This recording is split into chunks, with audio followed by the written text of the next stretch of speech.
If you want to change your video recording resolution on your Samsung Galaxy A26, it's quite easy to do. So first of all, open up your camera application.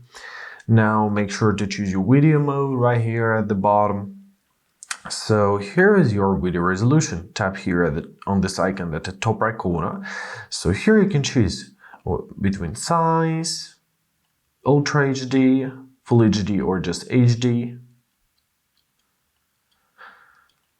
And here you can also choose your FPS. And basically that's it. So choose your desired configuration and you're done. Now you can enjoy and record your videos in your desired configuration.